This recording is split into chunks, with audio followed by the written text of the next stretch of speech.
ಮತ್ತು 1 TMC ನೀರನ್ನು ಕಾವೇರಿ ಪ್ರಾಧಿಕಾರದವ್ರು ನೀಡಿಬಿಡಬೇಕು ಅಂತ ಹೇಳಿದ್ದಾರೆ. ಇವತ್ತು ವಾಡಿಕೆಯಂತೆ ಮಳೆ ಕಡಿಮೆ ಇದೆ. ನಮ್ಗೆ ಯಾವಾಗಲೂ ಮುಂಗಾರು ಜೂನ್ ಎಂಡ್ ಅಥವಾ ಜುಲೈ ಶುರುವಾಗೋದು.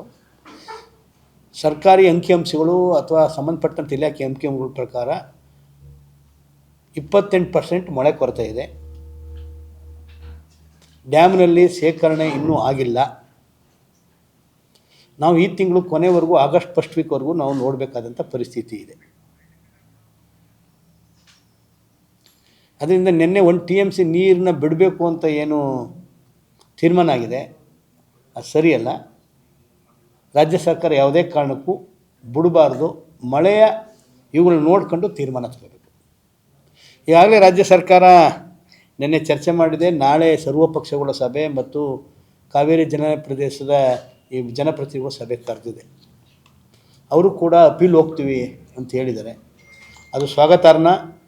ನಾಳೆಯೂ ಕೂಡ ಸರ್ವಪಕ್ಷರು ಕೂಡ ಅದೇ ತೀರ್ಮಾನ ಆಗಬೇಕು. ವಿಶೇಷವಾಗಿ ಇದಕ್ಕೊಂದು ತಾರ್ಕಿಕ ಅಂತ್ಯ ಕಾಣ್ಬೋದು. ಇವಾಗೇನೋ ಮುಂಗಾರು ಮಳೆ ಬೀಳ್ತದೆ, ನಮ್ಗೆ ಯಾರು ಅಷ್ಟು ಇದು ಕಾಣದೇ ಇರ್ಬೋದು. ಅದೇ ಡಿಸ್ಟ್ರೆಸ್ ಇದ್ದಾಗ ಭಾಳ ಪ್ರಾಬ್ಲಮ್ ಆಗುತ್ತೆ. ಅದನ್ನು ನಾಳೆ ಸರ್ವಪಕ್ಷ ಸಭೆಯಲ್ಲಿ 1 TMC ನೀರನ್ನು ಬಿಡಲ್ಲ ಅನ್ನೋದು ಒಂದು ಸಬ್ಜೆಕ್ಟ್ ಆದರೆ, ಇದಕ್ಕೆ ಒಂದು ತಾರ್ಕಿಕವಾದಂಥ ಅಂತ್ಯ ಕಾಣ್ಕೊಳ್ಳೋಕ್ಕೆ ಭಾಳಷ್ಟು ನಾವು ಯೋಚನೆ ಮಾಡಬೇಕು. ಯಾಕೆಂದರೆ ಆ ಸಭೆ ಬರೀ ರಾಜ್ಯ ಸರ್ಕಾರದ ಪ್ರತಿನಿಧಿ ಕರೆಯಿಲ್ಲ, ಕೇಂದ್ರ ಸರ್ಕಾರ ಪ್ರತಿನಿಧಿಗಳನ್ನೂ ಕೂಡ ಕರೆದಿದ್ದಾರೆ. ಮುಖ್ಯವಾಗಿ ಕುಮಾರಸ್ವಾಮಿ ಜಲನಯ ಪ್ರದೇಶದಲ್ಲಿ ಆಯ್ಕೆಯಾಗಿ ಹೋಗಿದ್ದಾರೆ. ಕಾವೇರಿ ಉಳಿಸ್ತೀವಿ ಅಂತ ವಾಗ್ದಾನ ಮಾಡಿದ್ದಾರೆ. ಅವರು ಕೂಡ ನಾಳೆ ಸರ್ವಪಕ್ಷ ಸಭೆಯಲ್ಲಿ ಭಾಗವಹಿಸಿ ಈ ಥರ ನಮಗೂ ತಮಿಳುನಾಡಿಗೂ ಬರುವಂಥ ತಗಾದೆಗೆ ಒಂದು ಅಂತ್ಯ ಕಾಣೋಕ್ಕೆ ಸೊಲ್ಯೂಷನ್ ಕಂಡಿಡೋ ಕೇಂದ್ರದಲ್ಲಿ ಪ್ರಯತ್ನ ಮಾಡಬೇಕು. ಕಾವೇರಿ ಜಲನಯ ಪ್ರದೇಶ 2 ಜನ ಬಿಟ್ಟರೆ ಇನ್ನು ಬಾಕಿಯವರೆಲ್ಲ BJP ಅವರೇ ಗೆದ್ದಿದ್ದಾರೆ.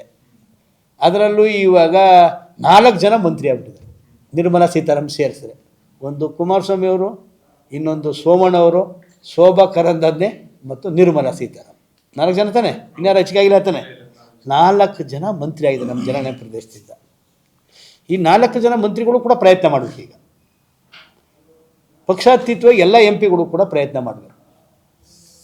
ಅದರಿಂದ ಇದು ಮುಂದೆ ನಮ್ಮನ್ನು ಹಂಗಾಯಿತು ಹಿಂಗಾಯಿತು ಕಂಟೆಂಪ್ಟು ಆ ಕೋರ್ಟು ಈ ಕೋರ್ಟು ಅನ್ನೋಕ್ಕಿಂತ ಕುಮಾರಸ್ವಾಮಿ ಸೋಮಣ್ಣವರು ಕೇಂದ್ರದ ಜವಾಬ್ದಾರಿನ ತಗೋಬೇಕು. ಈ ಜನ ಅವರು ಕುಮಾರಸ್ವಾಮಿ ಸೋಮಣ್ಣವ್ರು ಮೂಲತಃ ಕನಕಪುರದವರು, ತುಮಕೂರು ಗೆದ್ದಿರ್ಬೋದು.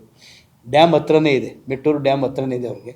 ಅದರಿಂದ ಅದು ಪ್ರಯತ್ನ ಮಾಡಬೇಕು ಅನ್ನೋದು ಒಂದು ಹೇಳ್ತಾ, ರಾಜ್ಯ ಸರ್ಕಾರ ತಗೊಂಡದ ನಿಲುವನ್ನ ಸ್ವಾಗತಿಸ್ತೀವಿ. ಆ ನಿಲುವು ಬರೀ ತಾತ್ಕಾಲಿಕ ಆಗಿರ್ಬೋದು, ನಾಳೆನೂ ಕೂಡ ಆಗಬೇಕು, ಅಪೀಲು ಹಾಕಬೇಕು. ಇದಕ್ಕೆ ನಾಳಿನ ಸಭೆ ರಾಜ್ಯದ ರೈತರ ಹಿತಾಸಕ್ತಿಯನ್ನು ಕಾಪಾಡ್ಕೊಳ್ಳೆ ಆಗಬೇಕು ಅನ್ನೋದು ಒಂದು.